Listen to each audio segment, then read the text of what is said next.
All right, good morning, everyone. I'm trying to decide how I interpret the sparse number of people at my talk. It could be because you all think I'm terrible and boring and you're fed up with the sound of my voice from yesterday. It could be that you all decided that John and Lindsay were so amazing, and they are, were so amazing, and you could only devote one day to DevOps. You would go to that day instead of this day. It could be that you all ate too much beer and drank too much pizza.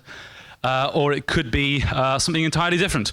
But there's a good bunch, and I hope what I'm going to say is very useful to you. This talk is fundamentally about mistakes. So.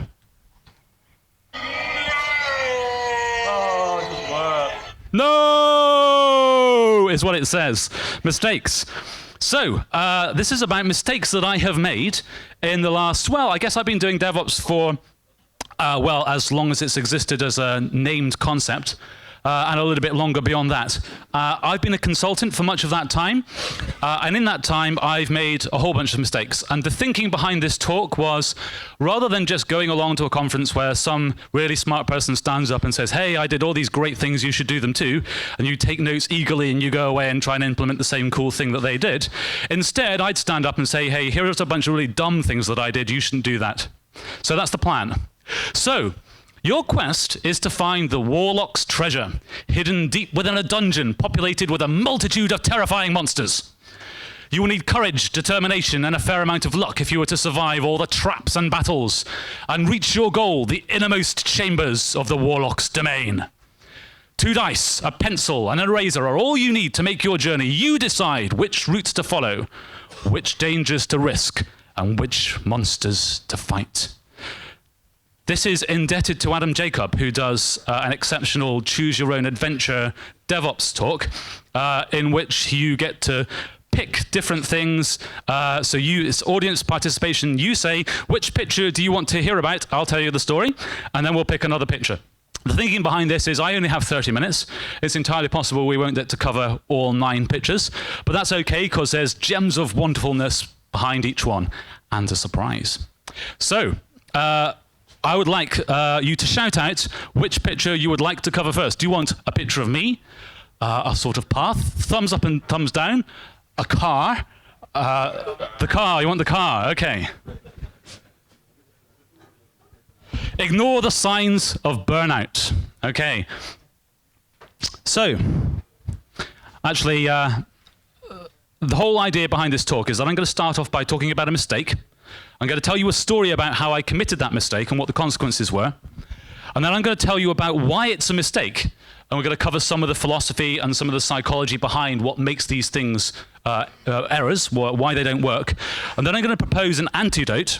What can you do in your life practically to try and prevent yourselves making that mistake?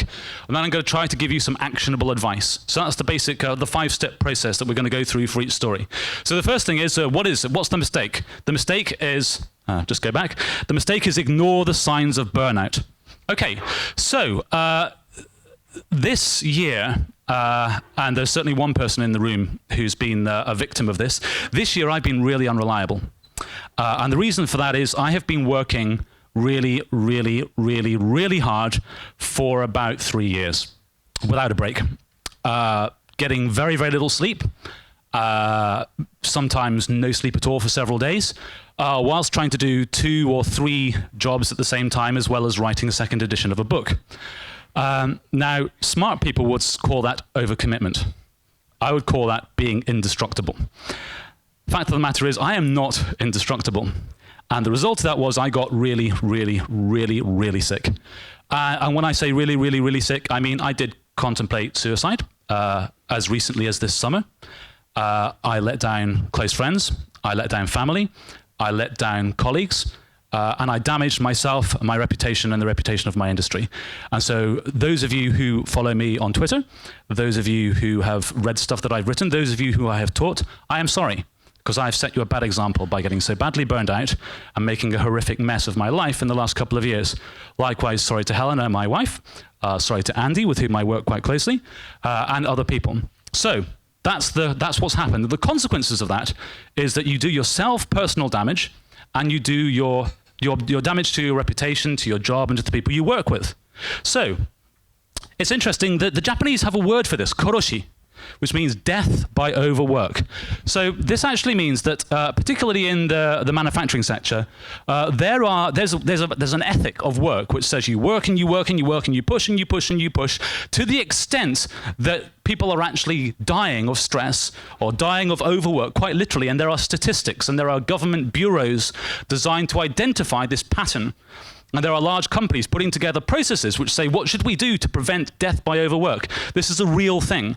And the thing is, I think this is a real thing in our industry too, because we have a whole concept of hero culture around working too hard, and we need to be really careful to avoid that. So, how many of you have identified or can identify with any of these things? Incidentally, I normally put no words on my slides, but there's so much content in this. I've gone for the option of putting loads of words on the slides, not expecting you necessarily to be able to read them, but you'll be able to read them afterwards, because there's so much stuff you won't be able to take notes or remember it. So, how many of you have done extremely long hours that interfere with normal rest patterns? Quite a few. How many of you have done night work that interferes with normal rest patterns? Yeah, a whole bunch. How many of you have done working without holidays or breaks? Yeah, quite a few. How many of you have done high pressure work without breaks? Yeah, a fair few. How many of you have done either extremely demanding physical labor or continuously stressful work? Yeah, okay. Those are the 5 patterns which the Japanese government have identified as leading to death by overwork. So if you're doing some of those things, I recommend you stop. Here's another question. Are you creating artificial relaxation and alertness? How many of you have, and be honest, because nobody's recording you, how many of you compensate for your stress by being highly alert by sedating using alcohol, marijuana, or other sedatives? Oh, only one, apparently. Oh, no, okay, that's more like it. Okay. Similarly, if you have stuff to get through or you're working really hard, you're on a tough deadline, even though your body is crying out to you to take a break, how many of you medicate using caffeine, cocaine, or amphetamines? Okay, wow, still only 2 people. Wow, you guys are the most healthy audience now. There's more than 2 people for the camera. So, if you're doing either of those things, and I know you are, even if you don't want to admit it in front of everybody else, if you're doing either of those 2 things, that's a sign that you are burning out. So, here is the antidote. Now, I'm very, very pleased that you chose this one first, okay? Marshall B. Rosenberg is a psychologist. He wrote an exceptional book called Nonviolent Communication. I'm going to be covering nonviolent communication in various aspects throughout the talk. But he has a saying which says, do not do anything that isn't play. Now, what do we mean by play? Well, if you look at a child playing, I have 4 children. The youngest is just 4. The oldest is 11. They all are very good at playing. And when you watch them playing, they're not motivated by, how do I play really well? How am I going to be measured by my play? They don't have a feel that they have to play. They don't feel any kind of shame. They don't feel any kind of fear. They just play. They play out of the joy from their heart. And Marshall B. Rosenberg says that our work should be play.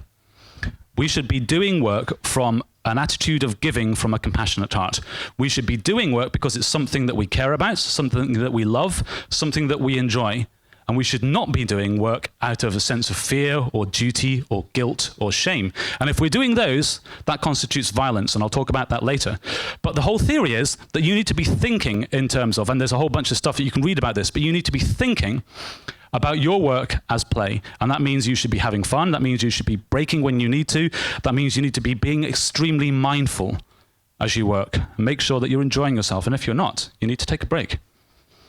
So, watch out for signs of violence. If you ever find yourself at work being plagued by feelings of guilt, feelings of duty, feelings of shame, or feelings of fear, you are experiencing violence. Now, that's not violence that somebody is being violent to you. The person who's being violent to you is yourself. So if you find that you're working, I really need to finish this, I really need to stay late. I know I told my wife I'd be home for dinner, but actually I'm just going to stay and work because I feel guilty that I took time off last week. Or I feel a sense of duty. It's on me to make this project work. I feel shamed. Actually, the code I committed was really poor. Or I'm afraid, you know what, if this project fails, I'm going to lose my contract and then the family's going to be in trouble. Those are signs of violence. You need to watch out for them. So, here's some practical advice. Disconnect. Consider switching off your phone completely when you get home from work. Consider checking your email only once or twice a day. Consider taking long weekends and not taking any form of communication with you. Switch off your damn computer already. Turn off Twitter.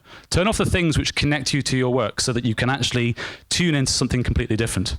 Sleep well and sleep enough. Eat. Eat often. Don't skip meals. Eat healthily. Don't eat junk food. Whatever you do to nourish yourself spiritually, whether that's prayer or meditation or something else, do that. Don't neglect your spiritual side. If you're an atheist, and that's loads of people are now, that doesn't mean you don't have a spiritual side. You might not call it spiritual, but you need to do some kind of nourishing which looks after your emotional well-being. Also, you need to look after your physical well-being. You need to exercise, and you need to play. You need to do stuff for fun. So, Leonardo da Vinci says, it is a very good plan every now and then to go away and have a little relaxation. When you come back to the work, your judgment will be surer, since to remain constantly at work will cause you to lose the power of judgment. He's a pretty smart guy, so I think you should pay attention to him. Okay, another picture. Me, a picture of me. Okay, cool. Whoa, not pictures, not focus on the tools. Go back. Oh no! Okay, the picture of me just tells you who I am. There's only one slide. So who am I? Well, I'm a sysadmin. I'm also an expert on agile infrastructure and automated infrastructure, particularly with Chef. I've been doing DevOps for a really long time. I've been part of the DevOps movement from the very, very first day, along with Lindsay and John, and Patrick and a few other people. Beyond that, I'm also a Buddhist, which means I'm very interested in training my mind and being mindful. And I'm also a yogi, which means I'm very bendy. All of that serves to tell you that I have some experience of working in this industry. I've also been a consultant for a long time. I've worked for a lot of clients, both big and small. I've made a lot of money and I've made a lot of mistakes. So that means I'm qualified to tell you about things. That's the end of me. Next picture. Eat all the cake? Okay, votes for eat all the cake or votes for thumbs up, thumbs down? Hands up for thumbs up, thumbs down. Okay, hands up for all the things. Okay, all the things wins. Fix all the things. Okay, so fix all the things. This is a really interesting one, and this has happened to me on a number of projects. The most obvious of which is a project in which I was working for a client, and I unfortunately have to not name these clients because it would be embarrassing for them as well as for me. I was working for a client who had a small Rails application running on a few servers in their office. And this client approached me and they said, we're a bit concerned about running this stuff in our office because, what if we lose connectivity? What if we lose power? That would be really bad for us. Also, we're kind of thinking about maybe we might need to have a disaster recovery site or at least a second site somewhere. We've been using Chef to automate some of it, but it's not really very well automated. Maybe you could come and help us fix the automation and move the stuff out of the office. Yeah, no problem, thought I. So that sounds like a pretty straightforward task. Really, really small Rails app, not really very high traffic. Move it off a couple of servers in the office to somewhere else, maybe the cloud, maybe somewhere else. Maybe you could set up a second site and fix the Chef automation. Like a couple of weeks' work maximum, really simple. A year and a half later, I hadn't done it, okay? A year and a half later, I hadn't done that. Now, let me explain why. The main reason for that is because I decided, in my infinite wisdom, that the thing I should do was take this Rails application, which is running quite happily on Ubuntu, and run it on Solaris. Now, that's because I really love Solaris. Now, Solaris is, without a doubt, the best operating system on the planet. If you look at SmartOS, or if you look at Omnios, these are currently the most advanced and the best operating systems that you can turn to. There's lots of technical reasons why you would be wise to turn your operations and run them on a Solaris-based platform. Apart from the fact that it's probably a little bit more difficult to get going, there's less community support, and you've probably never done it before. So actually doing that would be really fucking stupid. And that's what I did. Even though I know a hell of a lot about Solaris, I've done heaps and heaps and heaps of Solaris. I hadn't run a Rails app on a Solaris box before. I hadn't run RVM on a Solaris box before. So, and then turns out that there were a bunch of other things that I didn't know about, like the requirement to connect some weird USB device thing which accepted stuff from a satellite. Like, oh yeah, guess what? There's no driver in Solaris for that. Really? No shit. So, Another common thing that I've done is I've gone in to see somebody and they've said, oh, we need to fix this thing over here and there's a problem. And I look and I say, oh my God, look at your monitoring, it's terrible. So then I'll spend some time sorting out monitoring, and then maybe, oh no, and actually, you really need to fix that Puppet stuff over there because you're using a really, really old way, and it just, and loads of time has gone by, and then I didn't fix the real problem. I have done that. I'm really good at this. Okay, it might not sound like it, but I am actually really good at this. But fix all the things is a common mistake to make. Now, a caveat, sometimes it is necessary to fix all the things. But as a general rule of thumb, you want to fix only one thing. Okay, hang on a second. Here we go. This, I think, is one of the very most important things that I'm going to say today. And we'll see whether we can get more success with the sound now.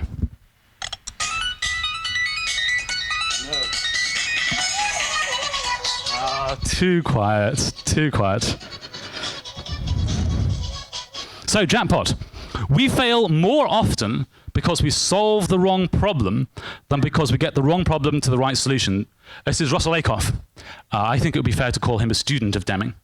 Certainly greatly informed by Deming's thought.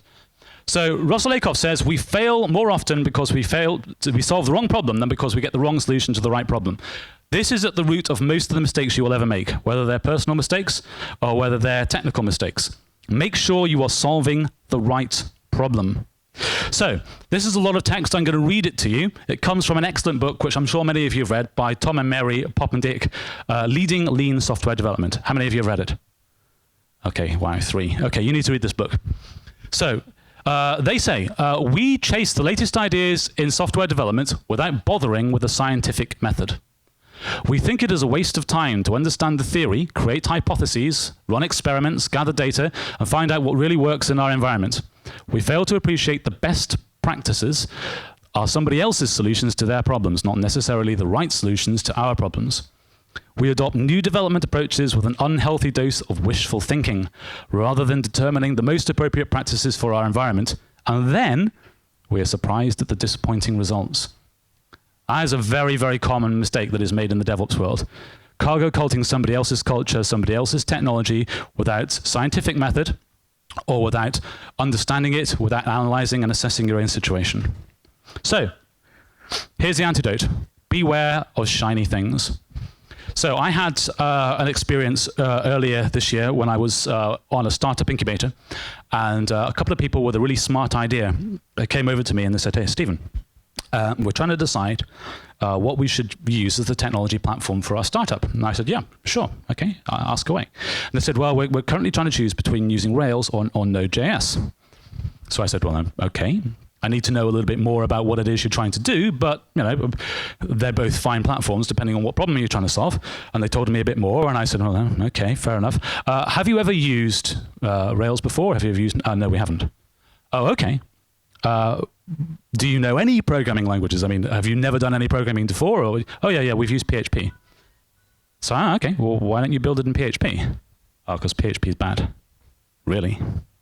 Yeah, PHP has performance problems. It doesn't have any nice frameworks, and okay. But how long have you been using PHP? About 7 years. So, have you ever built any applications? Yeah, quite a few. Any of them running in production? Yeah. Any of them high scale? Yeah. Okay, so you're actually pretty good at PHP. So why don't you build it in PHP? Oh, well, because PHP has performance problems. But you don't know that. You don't know if that's going to be relevant to your current situation, and you're suggesting that you're going to go off and build it in Rails, which you've never touched before, or Node.js, which you've never touched before, on something as risky as your own startup. Beware shiny things. Don't do that. In the end, they elected to use Ruby, and fairly often they would wander over to me and they'd say, I'm having a real problem with Active Record. Dude, Active Record, I mean, okay. So, abandon technical purity. If you love Red Hat, and that's fine, it's cool for you to love Red Hat, that doesn't mean that your first task when you take on a project which is running on Debian is to ditch Debian. That would be dumb. And for God's sake, don't run it on Solaris unless you really know what you're doing. Exercising real options is very interesting. How many of you are familiar with the idea of options in the trading context? Okay, so the idea is that you might have an option to buy or an option to sell some stock in something at a certain point in time. And there are 3 important things you need to know about options. they have an expiry date, they have value, and you shouldn't commit early unless you know exactly what you're doing. Those are the three things. They have an expiry date, they have some value, and you should not necessarily commit early unless you know what you're doing. I was talking with Lindsay about this on the way over this morning. I said, if it was 1980 and somebody gave you some options in Microsoft, and you decided, great, got these options, going to spend them now, that would not be wise, okay? Because those options have value. Now, it turns out this correlates very closely to the concept in lean software of deferring your decisions to the last responsible moment. Now, what those are actually is options.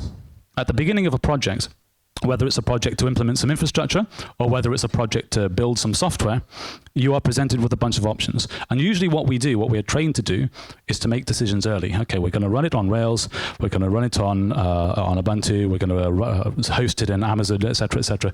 At that point, you have a bunch of options. Limiting your options up front, and obviously there are many more complicated choices that you could make. Limiting those options right up front is actually not a good idea because there is value in deferring your decision. So what you should do instead is you should think about extremely carefully what the situations are in which you need to make a decision. And until you need to make a decision, just don't make a decision. Keep your options open or go with the default with the possibility of switching over to your plan B. But the important thing is you need to be very clear about under what circumstances you might need to exercise an option. There's a whole bunch of very interesting study around this. It's extremely valid when you're talking about making technical decisions. So there's some more stuff about that in a sec.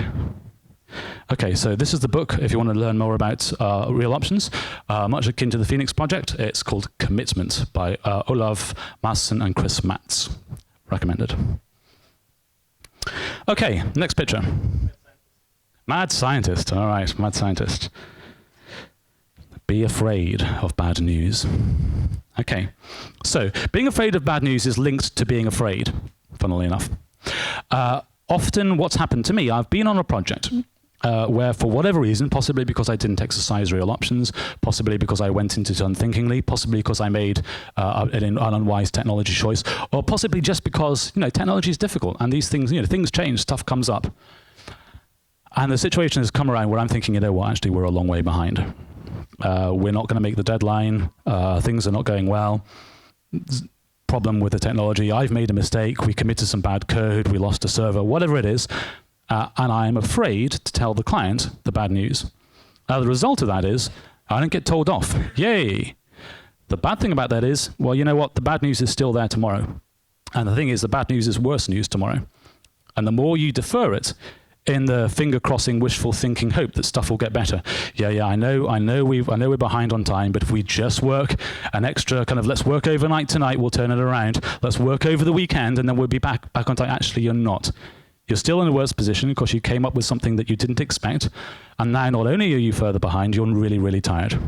I don't know whether any of you have read the excellent discussion. It was on a Quora post about estimating time and why estimates are so wildly out. It's about a person who says he's going to walk around the coast of California. And he looks at the map and he says, okay, it looks like it's, I don't know what the numbers are. I think it looks like it's 300 miles and I can do 20 miles a day and therefore it will take. And then they go on the journey and he hurts his foot and he realizes it's really wiggly and stuff goes wrong and then he walks through the night. If you haven't read it, I really recommend you find it. Just Google for why estimates suck, Quora post or something like that. It's really easy to find. It's excellent. So why does this not work? So, studying the organization, John Seddon, very interesting guy. A lot of quotes from John Seddon in this talk. Studying the organization as a system will certainly reveal bad news. So, fear takes a terrible toll, says Deeming. Where are the comptroller's figures on the losses from fear? They are enormous. Getting people to express their ideas without fear of retribution requires fundamental change. So, what's the antidote? The antidote is not to be afraid. Now that might sound ridiculously obvious, but how many of you have ever done skiing? Okay, when you're going downhill, what do you need to do? You need to lean forwards, right? That's pretty scary. It takes courage, it takes fearlessness, it takes aggressiveness, and it's actually counterintuitive. Lean forwards when I'm going downhill, I'm going to fall over. You need to do it without fear. The same is so when you're working in DevOps. You need to lean into it, lean forward, and not be afraid. So this is from the Dune series. It's the Litany of Fear. I recommend that you say it every morning and every night. I must not fear. Fear is the mind killer. Fear is the little death that brings total obliteration. I will face my fear. I will permit it to pass over me and through me, and when it has gone past, I will turn the inner eye to see its path. Where the fear has gone, there will be nothing. Only I will remain. All right, let's have another one. The thumbs. Okay, cool. I like this one. Okay, the thumb says there is no value on the right. So this is the Agile Manifesto. We have come to value interactions and individuals over processes and tools, working software over comprehensive documentation, customer collaboration over contract negotiation, responding to change over following a plan. There is value in the items on the right. We value the items on the left more. However, more often than not, this is what we get. So this is my manifesto for DevOps ineptitude. We are uncovering better ways of misunderstanding and misusing agile principles by doing it wrong and helping others to do it wrong. Through this work, we have come to conclude that we should have mandatory DevOps tools to enforce individuals and interactions. Infrastructure as code with little or no documentation. Naive trust supported by hand-wavy verbal agreements, and no plan at all because we're lean and agile hipsters. That is, while there is wisdom in the Agile Manifesto, we failed to understand its essence and implemented a botched mockery in its place. I've been guilty of that, and I've been doing Agile for a long time. Now, I haven't made mistakes myself directly, but what I haven't done is been responsible for people that I've worked with to make sure they're not making those mistakes themselves. I haven't had enough interaction and enough seeding of good ideas to make sure that people don't make those dumb mistakes and identifying when they happen. So here's some antidotes. I'm thinking specifically about using Chef and using Puppet. You need to be doing this in a BDD or TDD way. That is, you need to make sure you've got test harnesses around what you do. And I would recommend that you do it test first. And I recommend that you think about doing it in a behavior-driven way as well. Documentation is really important. If your code is good, it's fair to say you don't need a lot of documentation because you can look at the Puppet manifests or the Chef recipes, you can kind of see how it works. But you do still need to document use cases and you need to document why you made those decisions. Don't do no documentation. We already talked about real options. That means that you do need to make a plan, but you need to make sure that you are aware of your options and you're keeping them open. And then there's the concept of deliberate discovery. Now, deliberate discovery is very interesting. How many of you have ever been on a project which failed or took far, far, far too long? Okay, cool. Let's pick one. Person, somebody put your hands up. Somebody who put your hands up, put your hand up again. Okay, Alon, how long did your project take? 10 months, okay. If you knew now what you knew through that 10-month period, and you were going to do the project again, how long do you think it would take?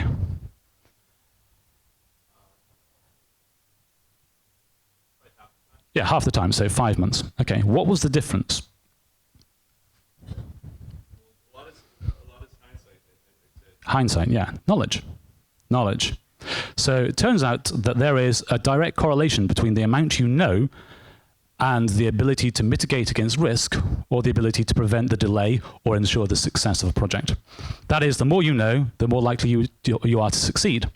Now, the dangerous risk is we don't know what we don't know. What deliberate discovery says is let's be upfront about that right now on day one on project inception, and let's say, what are the areas about which we know nothing?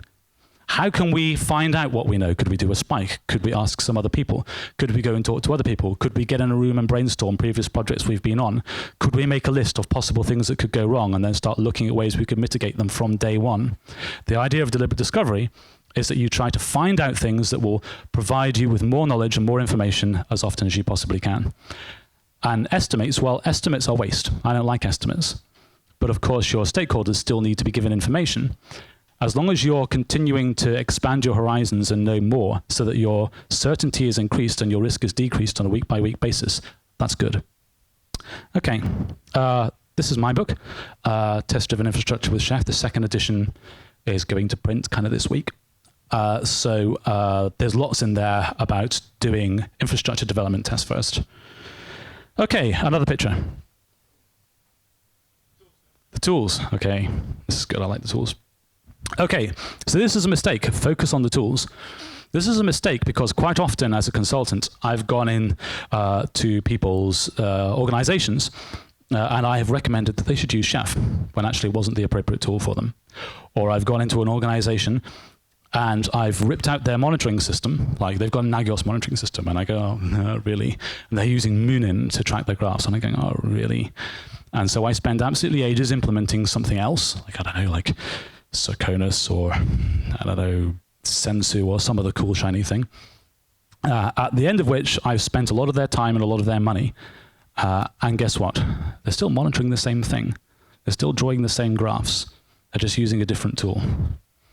I could have spent the time using the tool that they already had and solving the problem that they already had, which was making sure that they were monitoring the right thing, making sure that they were graphing the right thing, and if there was a requirement to change the tool because there was something that they couldn't do with the tool, and that's the real problem, by all means change the tool.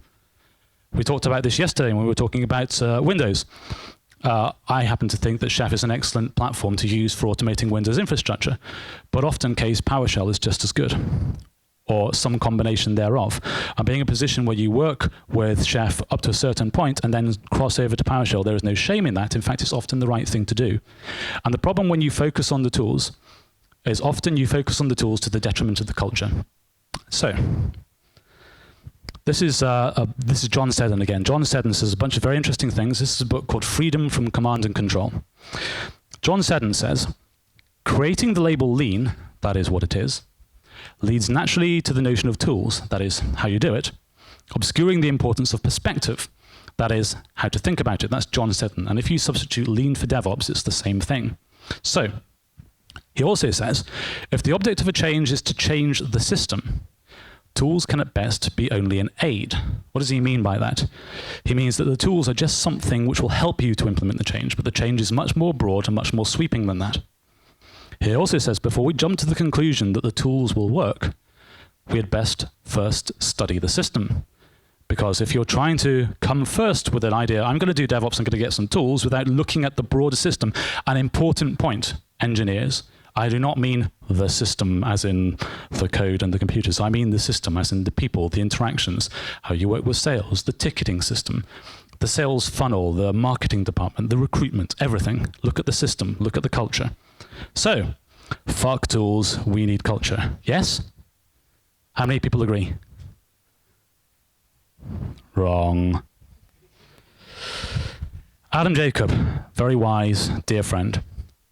Culture alone is hollow posturing. Tooling alone is fiddling in the dark.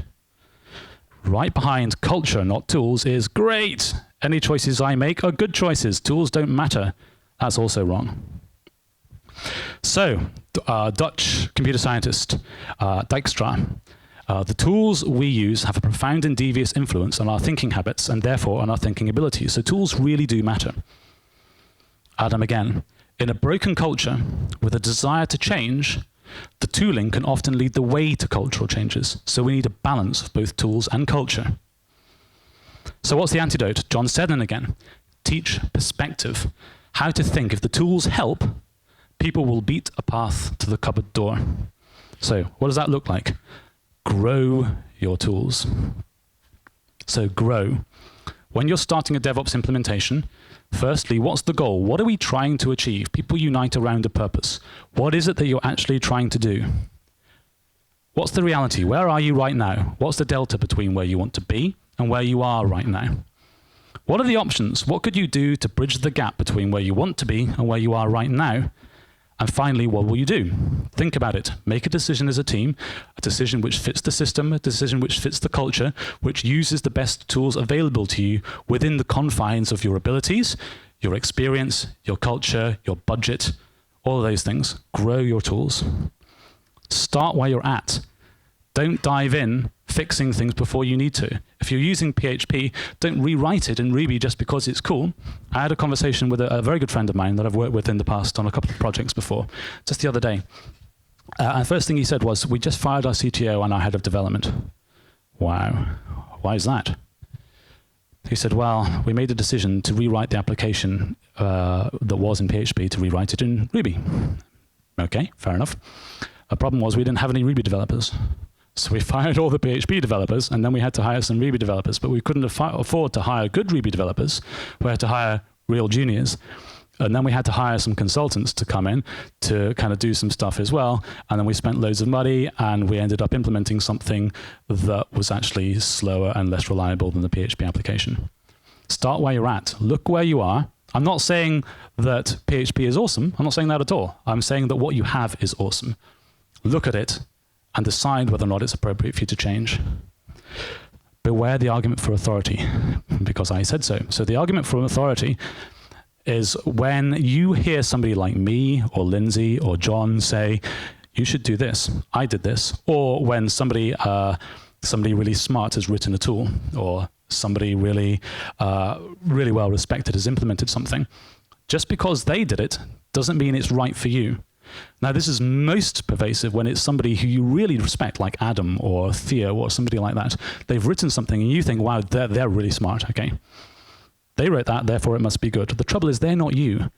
And you'll probably find that you implement something and it doesn't work exactly the way you want, and it costs you a lot of time and a lot of money. That doesn't mean it was badly written software. And if you go and speak to the people who wrote it and say, hey, this thing doesn't behave exactly as I expected, why is that? You'll probably find them saying, well, I wouldn't do it that way. That's just not what I was thinking about when I wrote it. So beware the argument from authority. Just because somebody awesome wrote it or somebody awesome used it doesn't mean it's right for you. Okay, how are we doing? Another picture. Yes. Okay. Always say yes. So this is the mistake where you don't turn away business, or when somebody says, can you do it? You say yes. Or somebody says, can it be fixed? You say yes. Or somebody says, can you work late? And you say yes. So this is an article in the Harvard Business Review. Excellent comic. If you don't read it, you should. It's full of excellent stuff. There's an article there about saying yes and no. And the title says, people who can't say no spend their very limited time and already taxed energy on other people's priorities, while their own priorities fall to the wayside. Well, this counts for you personally, but it also counts for you in business as well. If you always say yes, you're being driven by somebody else's tune, and that's not necessarily what you want. So you need to look out very carefully. So, a quote from me. If you sense that this can't be done, or you sense that it's going to be very expensive, or you sense that basically you're not the right person to do it, if you think it looks like it's going to be slow and expensive, it probably will be slow and expensive. And someone has to pay. If you're not transparent about that, the chances are you'll pay yourself with lost profit, lost reputation, or lost health. And in my case, all three. So don't automatically say yes. So what's the antidote? The antidote is to practice saying no. And saying no is difficult. But here are 9 practices from Peter Bregman's article. So firstly, know your no. Get comfortable with saying no. Know why you're saying no. Work from your principles. Work from where you actually believe. Be appreciative. If somebody's asking you to do something, if somebody's offering you business and you say no, thank you very much, I appreciate the offer, but unfortunately I need to say no. Say no to the request, not to the person. This is a person you're dealing with. You need to be very careful with their feelings, but you do need to say no. No, I cannot do that thing that you asked me to do. Explain why. The reason I can't do that is because I don't have the time to do that. I don't have the skills to do that. I'm sorry, I don't think that we can fix this. I think it's too difficult. Be as resolute as they are pushy. When you say no, people will try to convince you, oh, go on, go on. Have you ever been in a situation where you've gone out for a few drinks and you said to yourself up front, you know what, I'm only going to have 3. And then somebody says, oh, come on, don't be boring, stick around, have another drink. And you say, no, really, I've got to go now. What happens? They say, oh, go on, come on, oh, don't be so boring. And they push and they push and you push. You must be as resolute as they are pushy when you say no. And you must practice. It's hard saying no. Practice saying no. Get people to ask you stuff and say no. Practice your script. Practice your, John, I really appreciate you asking me. I want you to understand that I would love to do this for you, but right now I just don't have the ability or the time or the money or whatever it is. Establish a preemptive no. If you think somebody's going to ask you for something, if it looks like you're going to be asked to do something, for example, the project is running late and you think your boss is going to come and ask you to work, go and speak to them early and say, look, I know the project is running late. I know that we're late on such and such. I need to tell you that if you ask me to work late, I'm going to say no. And then be prepared to miss out. Sometimes you're going to miss out on deals. Sometimes you're going to miss out on options. Sometimes you're going to miss out on exciting things. but you need to say no. Gather your courage and say no.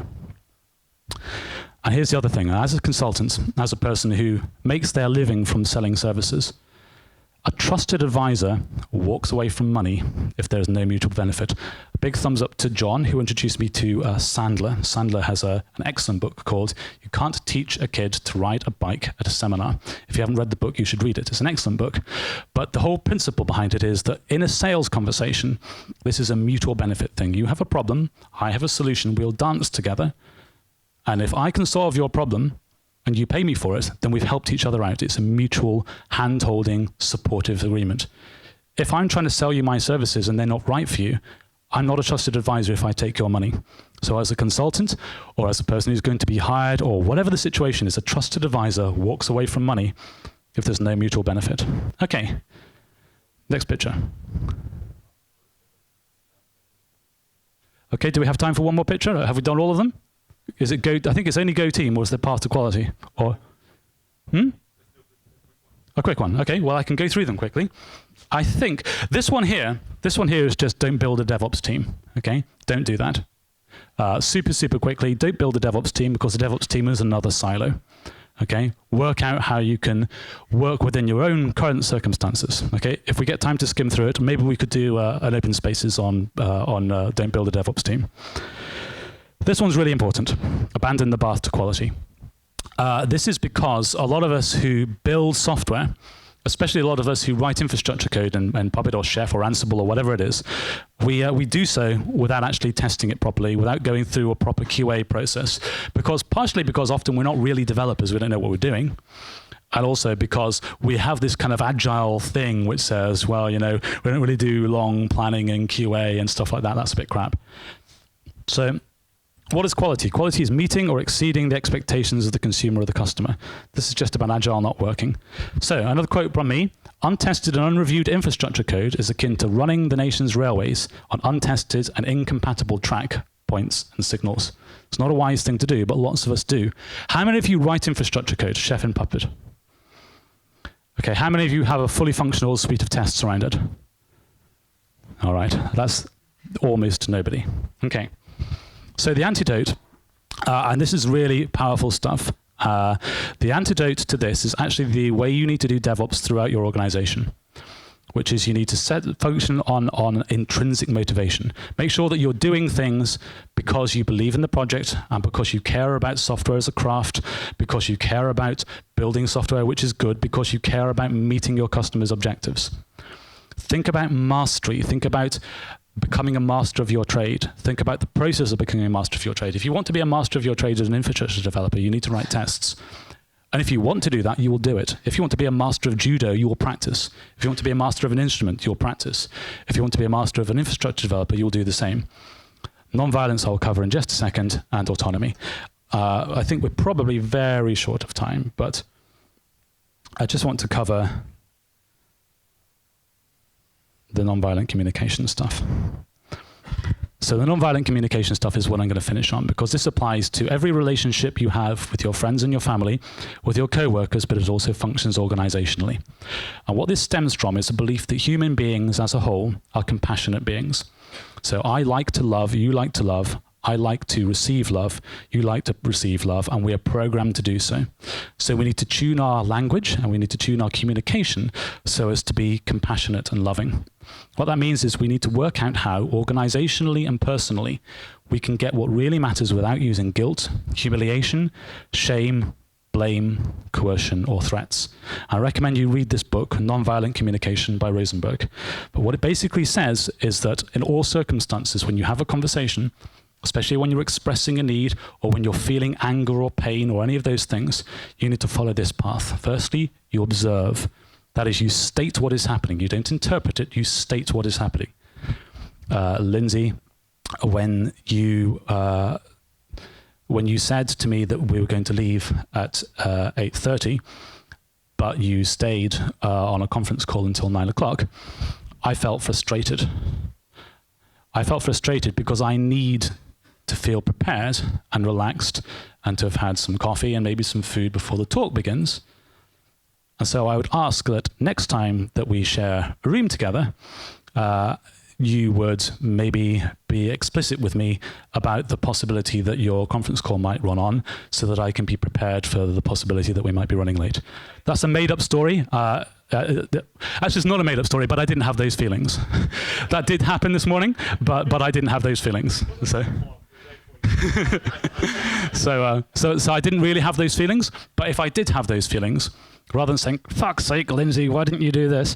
Then I should say that thing. And you should practice that process. And it's all wrapped in the concept of empathy. Very powerful and very important stuff. This is actually a slide from the deck which Asha shared, which is extremely important about alignment and autonomy, which comes back to how can you make sure that we're doing the right thing? How can you be sure that we're building quality software without enforcing it on people? So practically, you should pair program as often as you can. You should practice TDD and BDD, and you should practice peer review. Okay, I don't think we have any more time. But as Lindsay said, if you appreciated what I said, please tell me so via Twitter. I'd love to see it. Come and give me your feedback as well. I'm at Lord Cope, Lordcope, Lordcope, at Lord Cope on Twitter. I'd love to hear from you. Thank you.